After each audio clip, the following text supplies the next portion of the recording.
To the point programme में आपका स्वागत है। आज का विषय है नई शिक्षा नीति 2020। सबसे पहले देखते हैं यह चर्चा में क्यों है। केंद्रीय मंत्रिमंडल द्वारा नई शिक्षा नीति 2020 को मंजूरी दी गई है। देश भर में विद्यालयों और उच्च शिक्षा व्यवस्था में ट्रांसफॉर्मेशनल रिफॉर्म लाना इसका मकसद है। यह नीति 34 साल पुरानी नई शिक्षा नीति 1986 की जगह लेगी। पूर्व इसरो प्रमुख के कस्तूरीरंगन की अध्यक्षता वाली समिति ने नई शिक्षा नीति के तहत शैक्षणिक सुधार का सुझाव दिया था। आइए अब इसके बैकग्राउंड को जानते हैं। नई शिक्षा नीति का प्रारूप 1986 में तैयार हुआ था और 1992 में इसे अपडेट किया गया था। मई 2016 में पूर्व कैबिनेट सचिव स्वर्गीय TSR सुब्रमण्यम की अध्यक्षता वाली नई शिक्षा नीति के विकास क्रम से जुड़ी समिति ने अपनी रिपोर्ट सौंपी। इसके आधार पर केंद्रीय मानव संसाधन विकास मंत्रालय ने नई शिक्षा नीति 2016 के प्रारूप से जुड़े कुछ इनपुट्स तैयार किए। जून 2017 में के कस्तूरीरंगन की अध्यक्षता वाली नई शिक्षा नीति प्रारूप समिति का गठन हुआ। समिति ने अपनी रिपोर्ट केंद्रीय मानव संसाधन मंत्री को 31 मई 2019 को सौंपी।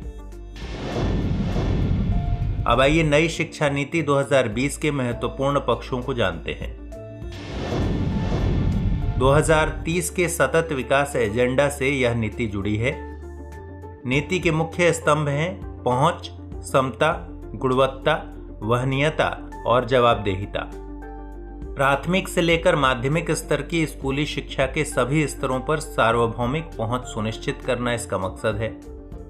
स्कूल छोड़ चुके बच्चों को वापस लाने के मकसद से अवसंरचनात्मक सहयोग और नवाचार युक्त शैक्षणिक केंद्रों की व्यवस्था पर जोर दिया गया है।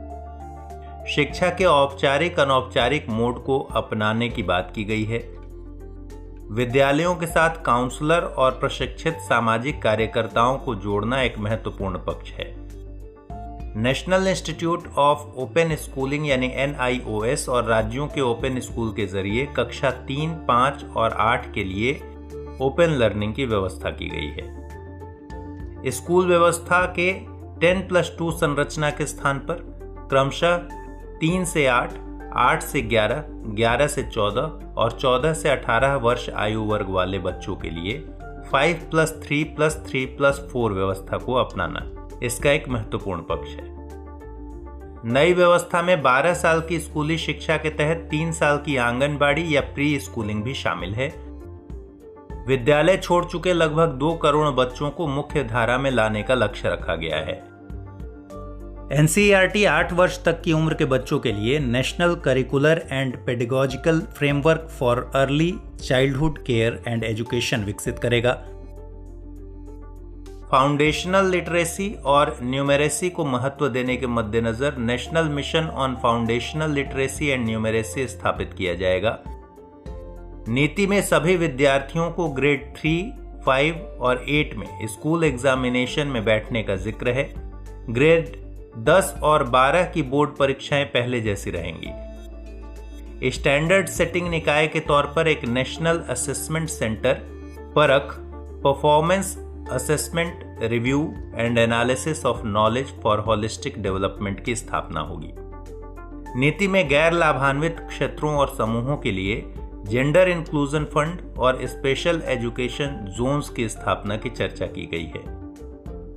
वोकेशनल शिक्षा सहित उच्च शिक्षा में ग्रॉस इनरोलमेंट रेशियो को 2018 के 26.3% से बढ़ाकर 2035 तक 50% करना लक्ष्य है। उच्च शिक्षा संस्थाओं में 3.5 करोड़ नई सीटें जोड़ी जाएंगी।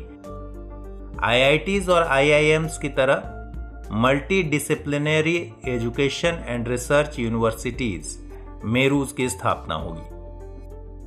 उच्च शिक्षा के स्तर पर शोध संस्कृति और शोध क्षमता निर्मित करने के लिए राष्ट्रीय शोध फाउंडेशन का गठन किया जाएगा।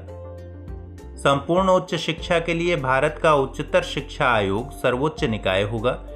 इसमें मेडिकल और लीगल एजुकेशन शामिल नहीं है। कुछ अन्य तथ्यों को देखते हैं। डिजिटल लर्निंग के मद्देनजर नेशनल एजुकेशनल टेक्नोलॉजी फोरम यानी NETF का गठन होगा। पाली, फारसी और प्राकृत के राष्ट्रीय संस्थान या संस्थानों की स्थापना का जिक्र है। नीति में Indian institute of translation and interpretation की स्थापना की सिफारिश की गई है। नीति में 100% युवा और वयस्क साक्षरता प्राप्ति का लक्ष्य रखा गया है। शिक्षा क्षेत्र में सार्वजनिक निवेश को जल्द से जल्द GDP के 6% तक बढ़ाने के लिए केंद्र और राज्य मिलकर काम करेंगे।